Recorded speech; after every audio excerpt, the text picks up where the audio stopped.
we're back with another video. Before we get into the video, like, comment, and subscribe to the channel. So, Cardi B released her song called Imaginary Faces. And she was taking some shots at Nicki Minaj and JT, according to the fans. Now, she starts off the song, it says, "It's the mother effing brimus. The ish these B-words be bragging about is like ish I did in 2016. You B-words don't even know the difference between vintage and archive." Okay, so that's how she starts off the song. I really don't feel like that was at JT or Nicki, because JT and Nicki both were designers. They know the difference between vintage and archive. So she starts off the song, it says, "Cardi B, every song platinum. I'm not the other B-word." She talking about JT. "Whatever you gonna pay her, you gotta double it. Glory hole B-words don't know who they effing with. Their money, my stocks and share money. Your booking fee is my makeup and hair money. B-words say I think I'm the ish, and do, and did. Just know you B-words can't live. I got the hottest ish, hop out popping it. They say I walk around looking like a compliment. Shut up. Stop whining, Cardi still shining. Hoes kept complaining, so I copped more diamonds. And more archive vintage couture on me. I got more Gaultier than Jean, probably. Summer with cheeks out, winter is meeks out. I buy grown man watches and make them take links out, bitch." So this is obviously her dissing JT, and I also feel like this could be also Wax and Sweetie, Ice Spice, and Bia. Okay, basically she's saying that she makes more money than them, which I'm like, okay, but you became more poppin' than JT, Sweetie, and Ice Spice. Like, you should be making more money than them. You have a Grammy. Like, I don't understand that. Then she said, "B-words, I leave them all effed. Fists be balled up. You hoes look cheap. The ish don't cost much. I'm a star, but I'll smack you. Don't get starstruck. Patience looking at me. Cardi, what the fuck?" Okay? Now, that was at Nicki Minaj and Ra Ali. Now, in the music video, she was wearing a similar dress to the one she wore at that Harper Bazaar event where she ran up on Nicki Minaj, and Raleigh put that knot on her forehead. And so she's saying that she will run up on people and smack them. Okay, she ran up on Raleigh, she ran up on Nicki Minaj. She says, "Stripped like Tom Brown, these B-words should calm down." Now, don't Nicki Minaj have a song called Calm Down? That's very interesting. I don't know if that was intentional, though. She said, "Quicker they lift up, the quicker they fall down. Poor thing, Twitter must be gassing them heavy, making them jump in the rim with brim before they ready. I seen whole fan pages make avatar changes. All that old love got to new fan bases. Now you're 15 up. You're already out of time. I'm a legend. You gon' hang with my heels from the power lines." Okay? Cardi B, you are not a legend. Sit the fuck down. Okay? She is gassed up. I definitely think she's taking shots at JT, Sweetie also, and a little bit of shots at Ice Spice. Okay? Anybody she feel like is beneath her. Then Cardi B said, "My flop and your flop is not the same. If I did dirty numbers, y'all would pop champagne. If I did your numbers, I would hop out a plane. Suicide if I fall from the distance. You and I, they gotta be kidding. Whoever they smoking on, it gotta be hitting. The bag you just posted been in my closet sitting. The car he just got you, bow tie and a ribbon, been in my driveway, not getting driven. Y'all some B-words. Y'all just starting. Birthday at Carbone. To me, that's Olive Garden. An N-word can never take me there. That's y'all department. Tasteless, basic. I'm Wardolph, penthouse, every state, bitch. 2016, I had Fashion Nova lit. As rich, y'all need your ass whipped. Then she said, "What the F you mean, bitch, is outdressing me? how the B were outdressing me with my effing vibe, bitch. Okay, so she's saying somebody is copying her. That might be JT or Ice Spice. She also said, fixing your mouth to talk fashion with me. I'm the one who showed these girls what fashion could be. The first rap bitch on the cover of Vogue, but somehow y'all passed me, I suppose. I know your type, all bold and all cap. For the love of hip hop, y'all knew me before that. These B-words is nuts. B-words is ball sacks. And behind my back, B-words be tight like ball straps, okay? Now, the Vogue line, that definitely was a shot at Nicki Minaj, okay? Because she did her American Vogue cover before Nicki, and I think she wants to rub that in Nicki Minaj's face. Now, in my opinion, when do we start bragging about being a flop? My flop is not your flop. If I did your numbers, I would hop off a plane. That's trash. When did we start bragging about having flop-offs? So unfortunately, Cardi B, I gotta give you 50,000 lashes. I was very underwhelmed by the record. Beautiful gowns, very beautiful gowns. But other than the dresses in the video, which some of them were old because she took some footage from Paris Fashion Week, which was a few months ago.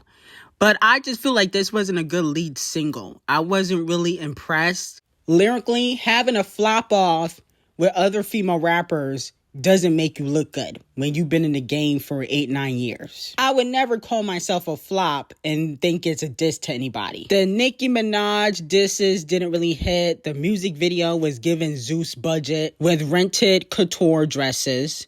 And then on top of that, I just feel like the song overall doesn't have replay value. Like, I would never in a million years go back to this song and be like, wow, this is a classic. This song overall was a chop. No shade. Now, Nicki Minaj teased that she will be bringing back Red Ruby, okay? She posted on her Instagram, Mempisa, remember what happened with the engineer? Red Ruby, ... eye emoji. That was real funny. Night, LOL. And for my next trick, ... to be continued, okay?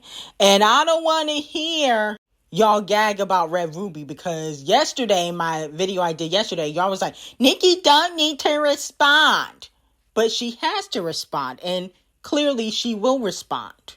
Because at the end of the day, Camel Face is using Cardi B and Megan Thee Stallion and other female rappers as puppets. And like I said before, she should definitely whack Megan and Cardi B.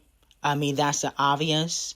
But she needs to go after Camel Toe. He owes her money, and he's using the female rappers to come out and diss Nicki Minaj. That's probably why he only cleared this Cardi B record, is because she was dissing Nicki in it. Let's be very clear. Now, it has been reported that despite being unreleased, Cardi B's I Am the Surgery is now the album by a female rapper with the most physical variants available ever, surpassing Megan Thee Stallion's Megan Act 2, which had 18 variants. Cardi B has 60 different variants for her album, I Am Ugly. So let me know how y'all feel about it. I think it's all to try to surpass Nicki Minaj's first week sales. That's why I think she's doing that. Now, moving on from that, SZA is joining Vans as the first ever artistic director. She will take on multitude of roles, including overseeing campaigns, creating new stilettos, and exclusive designs. Wow. So this is a very good look for SZA, especially after coming off a stadium world tour. SZA also told Vogue that we can expect new music from her sooner rather than later. Okay, so SZA's not going on a hiatus. According to herself, she will be dropping music in 2026. And let me know if you feel like she'd be able to top SOS and Alana Deluxe. I know people like CTRL, but SOS is my favorite SZA album. I think it's going to be hard for her to top it. Lana wasn't that great. Lana, the Deluxe, was a chop. Now, moving on from that, D0JA has announced her new album, which will be released September 26th. basically within a month. And with that being said, a lot of fans are speculating that she's trying to compete with Cardi B because Cardi B's releasing her album September 12th. I don't really think so if she's releasing like 2 weeks after Cardi B. I don't feel like it's really going to affect Cardi B's album.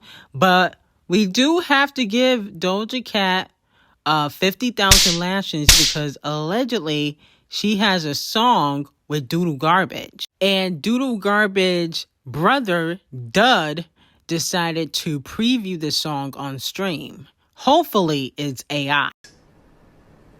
But man, I got some heat for my brother, bro. I don't even know if I should. My brother and Doja Cat, I don't know. You know what I'm saying? I don't know why this holding all this music. I don't know why. I mean, no, you ain't hear it from me.